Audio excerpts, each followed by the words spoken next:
Hello नमस्कार मेरे दोस्तों मित्रों। ठीक है, तो आज जो टॉपिक हम पढ़ेंगे वो है प्लांट हार्मोन्स। ठीक है। अब सर प्लांट हार्मोन्स क्यों? तो देखो, ये टॉपिक छोटा सा टॉपिक है, लेकिन ये 10th के साथ साथ जो हमारे सरकारी एग्ज़ाम्स की तैयारी करते हैं उनके लिए भी एक ये टॉपिक है जो आता है। अब देखो, जिस जिस एग्ज़ाम में, अच्छा मैं कुछ बोलने से पहले बता दूं कि देखो, आप लोग वीडियो पे क्लिक किए होगे, थोड़ी देर देखा होगा, फिर कहा होगा अरे तो स्लाइड से पढ़ाएंगे, पीपीटी से पढ़ाएंगे। लेकिन देखो, आपको आने से मतलब होना चाहिए कौन कितना ज्ञान दे पा रहा है। नहीं है हमारे पास वो महंगे सेटअप, नहीं है हमारे पास। ठीक है, बट हमारे पास जितना ज्ञान है वो आपको देने की पूरी कोशिश करेंगे, बहुत ही साफ साधारण और सीधे शब्दों में, भारी भरकम शब्दों में नहीं, बहुत ही सीधे शब्दों में आपको समझाएंगे, क्योंकि आप लोग का बैकग्राउंड बायो का नहीं होता है, मुझे पता है। ठीक है, तो वैसे ही दोस्तों की तरह बात करते करते हम लोग ये टॉपिक सीख जाएंगे। तो चलो शुरू कर रहे हैं प्लांट हार्मोन्स। ठीक है, तो प्लांट हार्मोन होते क्या हैं आप ये जानो पहले। अब प्लांट हार्मोन जो होते हैं इनको आप कह सकते हो कि मतलब एक डिफ्यूजिबल केमिकल सब्सटेंस होते हैं। ठीक है, तो सुनो, मैं कुछ बोल रहा हूँ उसको बस ध्यान से सुनना। Plant produce certain diffusible chemical substances other than nutrients that regulate their growth and development। ठीक है, तो प्लांट जो होता है वो न्यूट्रिएंट के अलावा, मतलब न्यूट्रिएंट्स के अलावा कुछ डिफ्यूजिबल केमिकल सब्सटेंस भी प्रोड्यूस करते हैं जो उनका ग्रोथ और डेवलपमेंट को रेगुलेट करते हैं। ठीक है, इसलिए इन्हें प्लांट ग्रोथ रेगुलेटर्स भी कहा जाता है, शॉर्ट फॉर्म में पीजीआरस। ठीक है, अब जो हमें हार्मोन स्टडी करने हैं वो हैं 5। कौन कौन से? ऑक्सिन्स, जिबरेलिन्स, साइटोकाइनिन्स, इथाइलिन और एब्सिसिक एसिड। ठीक है, तो हमें पढ़ने हैं टोटल 5। ठीक है, auxins, gibberellins, cytokinins, ethylene and abscisic acid. हमें ये 5 पढ़ना है। तो सुनो, हमारा फॉर्मेट ये है पांचों हार्मोन्स को पढ़ने का, कि पहले हम हर एक हार्मोन का पढ़ेंगे कि कहाँ से उसका प्रोडक्शन होता है, कहाँ से फॉर्म होता है। ठीक है, दूसरा हम उसके एग्जांपल्स लेंगे, और सबसे लास्ट में हम उसके फंक्शंस को स्टडी करेंगे। ठीक है, तो चलो ऑक्सिन से शुरुआत करते हैं। तो ऑक्सिन्स, ठीक है, ऑक्सिन्स का जो प्रोडक्शन होता है वो होता है एपिकल मेरिस्टेम से। मैं फिगर भी ऐड कर दूंगा। ठीक है, एपिकल मेरिस्टेम से मतलब जो सबसे ऊपर वाला जो, मतलब जो भी पौधा होता है जो सबसे ऊपर वाला उसका होता है पार्ट, एपिकल वाला पार्ट, वो उसमें बनता है यंग फ्लावर बड, मतलब कि जवान, जवान थोड़ा सा गलत भाषा, मतलब वैसे भाषा है, सिंपल भाषा। तो यंग फ्लावर बड्स मतलब कि जो फूलों की कलियां नहीं होती हैं नई नई, उनमें बनती है। और यंग लीव्स मतलब नए नए पत्तों, और डेवलपिंग सीड्स मतलब वह सीड जो अभी डेवलप कर रहा हो उसमें बनता है। ठीक है, एग्जांपल्स की बात करें तो इंडोल 3 एसिटिक एसिड IAA जो कि मोस्ट कॉमन नेचुरल ऑक्सिन है, और इंडोल ब्यूटेरिक एसिड IBA जो कि नेचुरल और सिंथेटिक दोनों है। सिंथेटिक मतलब जो हम बना सकते हैं लैब में, उसको बोलते हैं सिंथेटिक। ठीक है, अब इसके फंक्शंस की बात करें तो पहला है सेल एलोंगेशन। ठीक है, सेल एलोंगेशन का मेनली मतलब होता है ग्रोथ। तो ये क्या करता है, ये फ्रूट्स यानी कि फलों में, रूट्स जड़ों में, और स्टेम तनों में ग्रोथ को प्रमोट करता है। ठीक है, अगला है एपिकल डोमिनेंस। अब एपिकल डोमिनेंस मीन्स क्या होता है कि ये एपिकल रीजन में ग्रोथ प्रमोट करता है, जबकि जो लैटरल होता है, लैटरल रीजन, उसमें क्या करता है, ग्रोथ को सप्रेस कर देता है। ठीक है, इसी को बोलते हैं एपिकल डोमिनेंस, मतलब सिर्फ एपिकल रीजन में ग्रोथ करवाता है, बाकी जो लेटरल होता है उसमें क्या करता है, ग्रोथ को सप्रेस करता है। तो वो क्या हुआ, एपिकल जो रीजन हुआ वो हुआ ना डोमिनेंस, ग्रोथ की वजह से, तो इसको बोलेंगे हम एपिकल डोमिनेंस। ठीक है, अगला हमारा है रेस्पिरेशन। तो सर रेस्पिरेशन क्या होता है? रेस्पिरेशन होता है जो न्यूट्रिएंट्स हम लेते हैं उससे एनर्जी कैसे निकालनी है, वो रेस्पिरेशन में हम पढ़ते हैं। ठीक है, हाँ ये बहुत ही ब्रॉड चैप्टर है, हम पढ़ा चुके हैं, आप लोग को देखना है वीडियो तो वीडियो पड़ी हुई है। ठीक है, चलो अब ये क्या करते हैं कि ये रेस्पिरेशन की रेट को बढ़ाते हैं। ठीक है, और क्या करते हैं, और एक्स्ट्रा एनर्जी के रिलीज को बढ़ाते हैं। ठीक है, अब जैसे जो भी हमारा एक्टिव प्रोसेस होता है उसमें हमें चाहिए होती है एनर्जी, तो उसके लिए ये क्या करते हैं कि रिलीज ऑफ एक्स्ट्रा एनर्जी, मतलब ये एक्स्ट्रा एनर्जी के रिलीज करवाते हैं। ठीक है, अगला है फ्रूट ग्रोथ। क्या करते हैं, ये फलों का ग्रोथ करवाते हैं। ठीक है, क्या करते हैं ये, और क्या क्या करते हैं, pre mature drop of fruit, मतलब बिना पके जो फल गिर जाते हैं ना, ये उनके गिरने को भी रोकते हैं, ठीक है। और जैसे कि एप्पल, सेब और नाशपाती, पियर, ठीक है। और ये क्या करते हैं, और ये पत्तियों के, नए नए पत्तियों के गिरने को भी रोकते हैं, ठीक है। जो पत्ती पुरानी हो गई हो, ख़राब हो गई हो, उसको गिरने में कोई दिक्कत नहीं, लेकिन जब बिना ख़राब हुए जब पत्ती गिरती है तो उसको ये रोकते हैं, ठीक है। अगला आपका है रूट इंडक्शन। क्या करते हैं कि जो हम स्टेम कटिंग्स लगाते हैं ना बहुत सारे पौधों को, तो उस स्टेम कटिंग्स में जो रूट निकलता है ना, वो ऑक्सिन्स से हम इंड्यूस कर सकते हैं, ऑक्सिन्स डाल के और ऑक्सिन हार्मोन का यूज़ करके हम उसमें वो बागबानी में यूज़ कर सकते हैं, ठीक है। अब इसमें एक एग्जांपल लिखा हुआ है, naphthalene acetic acid NaA and IBA। ये वही हैं जो स्टेम कटिंग्स में क्या करते हैं, स्टेम्स कटिंग्स में जड़ों को आने दे, मतलब कि जड़ों के आने का पॉसिबल बनाते हैं, मतलब उसको जल्दी जल्दी आते हैं ताकि बागबानी करने में, जिसको हॉर्टिकल्चर बोलते हैं, उसमें आसानी हो जाए, ठीक है। अगला है पार्थेनोकार्पी। सर ये क्या है, ये है एक प्रोसेस जिसमें ना सीडलेस फ्रूट्स, बीज रहित फलों का निर्माण, यानी कि बीज रहित फल बनाए जाते हैं जिसमें बीज नहीं होते।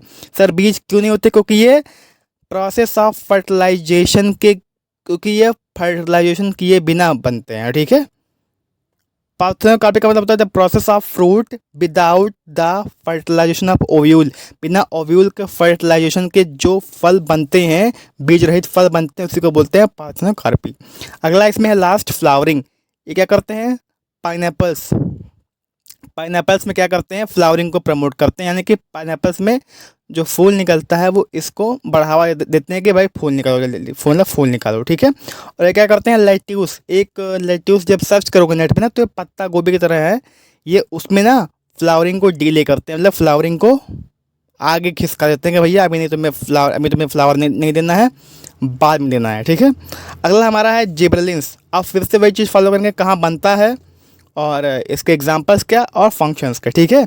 तो जिब्रेलिन्स जो है वो बनता है लीव्स ऑफ बर्ड्स, ठीक है, मतलब कि ये बर्ड्स में बनता है, रूट टिप्स में बनता है, और डेवलपिंग एम्ब्रियोज, मतलब जो नए नए एम्ब्रियो बनते हैं ये उसमें बनता है, ठीक है। इसके एग्जांपल्स हैं जिब्रेलिक एसिड, जो कि है GA3 बोलेंगे, ठीक है। ये होता है मोस्ट कॉमन जिब्रेलिन, ठीक है। अब आते हैं इसके फंक्शंस पे। अब फंक्शन इसका पहला है ग्रोथ। ये क्या करता है, ये पत्तियों और लीव्स एंड स्टेम्स, यानी कि पत्तियों और तनों में ग्रोथ को बढ़ावा देता है, ठीक है। आप देखो जो तने वाले हमारे होते हैं, तने वाले जो हमारे, जैसे कि हमारे शुगर केन में जो सारा ईल्ड ही मतलब तने में होता है, तो ये तनों को बढ़िया मजबूत बनाते हैं, ठीक है, उसको मोटा बनाते हैं, ताकि उसका जो क्या नाम है, जूस उसका मेन होता है ना वही शुगर केन, ताकि उसका जो फल निकले वो भयंकर निकले, ज़्यादा निकले, ठीक है। तो ये इसका वहाँ पे इसको इन्हांस करने में, और सुनो ये ना छोटे पौधों को बड़ा करने में भी यूज़ में ले जाते हैं, ठीक है। मतलब कोई डॉर्फ प्लांट है, बौना प्लांट है, तो उसका हम जिब्रेलिन से ट्रीट करके उसको लंबा कर सकते हैं, ठीक है। और इसके और फंक्शंस को देखते हैं। इसका अगला फंक्शन है लीफ एक्सपांशन का, ठीक है।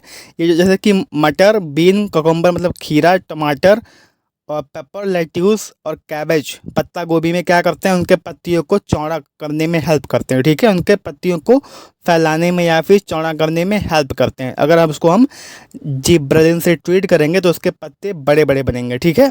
अगला है ओवरकमिंग डोरमेंसी। अब देखो क्या होता है डोरमेंसी। डोरमेंसी होता है कि वह पीरियड ऑफ टाइम, वह समय जब जब किसी भी प्लांट के लाइफ साइकिल में डेवलपमेंट और ग्रोथ को टेम्परली स्टॉप कर दिया जाता है, कि भैया अभी हम ग्रोथ नहीं करेंगे कुछ समय तक, उसी को बोलते हैं डोरमेंसी।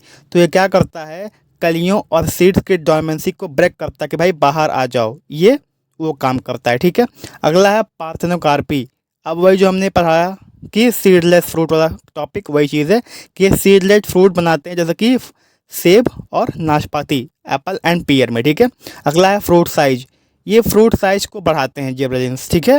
जैसे कि अंगूर। अब अंगूर में इनके कहाँ होती है मदद, अब देखो अंगूर में क्या होता है, जितना लंबा उसका बंच लेंथ होगा उतना ज़्यादा उसमें से फल लगेंगे, ठीक है। तो उससे हमारा ईल्ड बढ़ेगा, ठीक है। अगला हमारा फ्लावरिंग। ये क्या करता है, ये क्या करता है कि required for replacing requirement of cold and long day condition for flowering of some plants, ठीक है। कुछ प्लांट्स में फ्लावरिंग को रिप्लेस करने के लिए काम में आता है। ठीक है, अगला हमारा है साइटोकाइनेंस। अब ये क्या है, आप सुनो। साइटोकाइनेंस कहाँ बनते हैं, ये देखो। साइटोकाइनेंस आपके बनते हैं रूट टिप्स में, जहाँ से फिर वो बनने लगते हैं सूट्स में भी, और ये also synthesized in endosperm of developing seeds. मतलब डेवलपिंग सीड्स का जो एंडोस्पर्म होता है ये उसमें भी बनता है। ठीक है, एग्जांपल्स की बात करें तो जियाटिन, ये है इसका फर्स्ट नेचुरल साइटोकाइनिन, और कैनेटिन जो कि है सिंथेटिक साइटोकाइनिन। ठीक है, साइटोकाइनिन। ठीक है, अब फंक्शंस की बात करें तो सेल डिवीजन में काम आता है। ये सेल डिवीजन को स्टिमुलेट करने में रिस्पॉन्सिबल होता है, उसमें अपना रोल दिखाता है। ठीक है, जबकि और ये cell division non meristematic tissues में भी करता है। ठीक है, ऑक्सीजन्स के प्रेजेंस में। ठीक है, हाँ, समझाओ फिर से। देखो, ये रिस्पॉन्सिबल होता है सेल डिवीजन को बढ़ाने में, मतलब सेल डिवीजन करने के लिए ये रिस्पॉन्सिबल होता है। नॉन मेरिस्टेमेटिक टिश्यूज़ में भी ऑक्सीजन्स के प्रेजेंस में भी ये अपना काम करता है। ठीक है, अगला है डिफरेंशिएशन। ये सेल्स और टिश्यू के डिफरेंशिएशन के लिए भी इसकी नीड होती है। ठीक है, अगला है प्रिवेंशन ऑफ सेनेसेंस। सेनेसेंस में होता है बुढ़ापा। ठीक है, तो ये एजिंग, बुढ़ापा या फिर एजिंग, ये पत्तियों, फलों और सब्जियों में सेनेसेंस को रोकता है। मतलब कि डिले करता है कि भैया अभी आप नहीं बूढ़े हो सकते, अभी कुछ महीने बाद हो जाना, ये उसको डिले करता है। ठीक है, कि अभी नहीं होना है, 5-6 महीने बाद होना है। ठीक है, अगला है एपिकल डोमिनेंस। वही जो ऑक्सीजन करता है, और ये क्या करता है, ये उसको दबाता है। ये जो ऑक्सीजन करता है ना, एपिकल डोमिनेंस, ये उसका उल्टा करता है। ये एपिकल डोमिनेंस मतलब कि ये एपिकल जो एपिकल होता है ना, जो उसका ऊपर वाला पार्ट होता है, ये उसके ग्रोथ को सप्रेस करता है, उसके ग्रोथ को रोकता है। ठीक है, अगला है फ्लोएम ट्रांसपोर्ट। ये फ्लोएम ट्रांसपोर्ट के लिए भी इनकी नीड होती है। ठीक है, अगला है रेजिस्टेंस। किससे भैया रेजिस्टेंस, ये डिजीजेस और एक्सट्रीम टेम्परेचर, जब बहुत ज़्यादा टेम्परेचर एक्सट्रीम हो जाए, ये उससे हमको मतलब पौधों को राहत प्रदान करता है। ठीक है, अगला है फ्लावरिंग। ये कुछ पौधों में फ्लावरिंग भी करवाते हैं। ठीक है, अगला है इथाइलिन। इथाइलिन क्या होता है, ये देखो, इसका कुछ एग्जांपल्स कुछ खास है नहीं, और ना ही इसका प्रोडक्शन उतना इम्पॉर्टेंट है, बस कुछ जान सकते हो आप कि ये सिंथेसाइज होता है सभी प्लांट पार्ट्स में। ठीक है, तो इसका कोई वाजिब नहीं है कि भाई यहाँ होगा यहाँ नहीं होगा। ठीक है, ये लगभग सभी प्लांट पार्ट्स में होता है, लेकिन मेजरली बात करें तो ये जब फ्रूट्स पकते हैं ना, जैसे कि एप्पल्स, मेलन और बनाना, तो ये वहाँ पे बनते हैं इथाइलिन। ठीक है, अब बात करते हैं इनके फंक्शंस की। तो इनका फंक्शन है ग्रोथ। ठीक है, ये ट्रांसवर्स ग्रोथ को बढ़ावा देते हैं, लेकिन लॉन्गिट्यूडनल ग्रोथ, अब लॉन्गिट्यूडनल ग्रोथ मतलब होता है लंबाई, और ट्रांसवर्स ग्रोथ में होता है चौड़ाई, गर्थ। समझ रहे हो, देखो, ट्रांसवर्स ग्रोथ मतलब लंबाई, नहीं सॉरी, लॉन्गिट्यूडनल ग्रोथ मतलब लंबाई, और ट्रांसवर्स ग्रोथ मतलब ये वही लंबाई। ये देखो, ये जो चौड़ाई होती है ना, पेड़ की गर्थ बोलते हैं ना, मोटाई, ये उसको बढ़ावा देते हैं। ठीक है, फिर से बताऊं, देखो, इथाइलिन जो होते हैं वो मोटाई पे ध्यान देते हैं, जबकि लंबाई को रोक देते हैं, यानी कि लॉन्गिट्यूडनल ग्रोथ को रोक देते हैं। अगला है सेनेसेंस, वही बुढ़ापा। ये पत्तियों और फ्लावर्स के बुढ़ापे को मतलब कि प्रेरित करते हैं कि भाई बुढ़ापा आ जाओ आ जाओ। ठीक है, ये पत्तियों और फलों में बुढ़ापा लाने के लिए जिम्मेदार होते हैं। ठीक है, अगला एब्सिशन। अब एब्सिशन क्या होता है ये समझो। एब्सिशन मीन्स होता है natural detachment of plant part such as dead leaves and dry fruit. जब फल पक जाते हैं और जब पत्तियां खराब हो जाती हैं तो उनका गिरना बनता है। ठीक है, तो ये उसी को क्या करते हैं, प्रमोट करते हैं कि भैया गिर जाओ। अब हम मतलब इथाइलिन का यूज़ करके आप जो फल पक चुके हों, जो पत्तियां खराब हो चुकी हों, उनको आप कर सकते हैं। ठीक है, अगला है राइपनिंग ऑफ फ्रूट।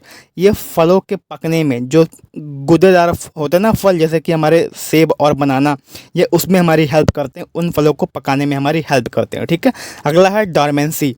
ये क्या करता है डॉर्मेंसी, वही जो पढ़ाया था मैंने डॉर्मेंसी, कि कुछ पीरियड ऑफ टाइम के लिए प्लांट्स अपने आप को कोई भी ग्रोथ और डेवलपमेंट करने के लिए टेम्पररी रोक देते हैं। ठीक है, तो ये उससे बाहर निकालने में मतलब हेल्प करता है। ठीक है, प्लांट्स के ऑर्गन्स को। ठीक है, लास्ट है एब्सिसिक एसिड। इसका प्रोडक्शन और examples not important, direct functions पे आते हैं। तो इसका फंक्शन है ग्रोथ। ठीक है, ये क्या करता है, ग्रोथ को इनहिबिट करता है। ठीक है, हाँ, जो ग्रोथ बहुत ज़्यादा, जो हार्मोन्स बहुत ज़्यादा ग्रोथ को बढ़ावा देते हैं ना, ये क्या करता है, उनको काउंटर अटैक करने के लिए उसी ग्रोथ को सप्रेस करने की कोशिश करता है, ठीक है, और कर भी देता है, ठीक है। अगला है, हाँ सभी देखो ग्रोथ करवाएंगे और ये ग्रोथ को सप्रेस कर यानी कि ग्रोथ नहीं होने देगा। अगला है ट्रांसपिरेशन। ये क्या करता है कि एक्सेसिव ट्रांसपिरेशन को चेक करता है और स्टोमेटा को क्लोज करता है। हमें पता है कि ट्रांसपिरेशन में होता है जल का भाप के रूप में बाहर निकलना, ठीक है। तो ये उसी को रोकता है स्टोमेटा से कि अगर बहुत ज़्यादा हो रहा है ट्रांसपिरेशन तो पानी की कमी हो जाएगी पौधों में, तो वो स्टोमेटा को बंद करने का काम करता है, ठीक है। अगला है डोरमेंसी। ये डोरमेंसी बढ़ाता है, मतलब कि ये डोरमेंसी को इंड्यूस करता है सीड्स एंड बड्स में। अब डोरमेंसी क्या है मैं बता चुका हूँ, ठीक है। अब अगला है विल्टिंग एंड सेनेसेंस। ये क्या करता है, विल्टिंग यानी कि बुढ़ापा, यानी कि लीव्स में बुढ़ापे को प्रमोट करता है, पत्तियों को बूढ़ा करने में हेल्प करता है। अगला है एब्सिशन, वही नेचुरल डिटैचमेंट। तो ये फ्लावर्स और फ्रूट के एब्सिशन यानी कि उसको पक के गिरने में और फूलों के जब ख़राब हो जाते हैं तो उसको गिराने में ये हेल्प करता है। तो हमने 20 मिनट के अंदर इस टॉपिक को कवर कर लिया है।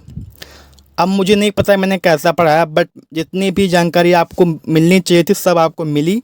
अब आप इसके क्वेश्चंस बनाइएगा, आपसे क्वेश्चंस 100% बनेंगे, जो नहीं बनेंगे आप मुझसे कमेंट्स में डिस्कस कर लीजिएगा, मैं आपको बता दूंगा, ठीक है। चलो धन्यवाद, आप हमारे वीडियो पे आए, आपका बहुत बहुत धन्यवाद। आपने कुछ सीखा है तो लाइक कर दीजिएगा, सब्सक्राइब कर दीजिएगा और बताइएगा। और सुनिए आप लोग कि मैं ऐसे ना 3-4 दिनों में 20-20 मिनट के वीडियोस जो हमारे 10th के बच्चों के लिए और गवर्नमेंट एग्ज़ाम्स में जो आते हैं तैयारी करते हैं उनके लिए भी जो लाभ हो कि हाँ 20 मिनट के अंदर फ़ोन के स्पीकर से रिकॉर्ड करता हूँ तो थोड़ा सा आवाज़ के इशू है, बट कोई बात नहीं, संभाल लो, आप लोग सपोर्ट करोगे तो हो ही जाएगा, ठीक है। चलो बाकी अपना ख्याल रखो, पढ़ाई करो और मस्त रहो। चलो बाय।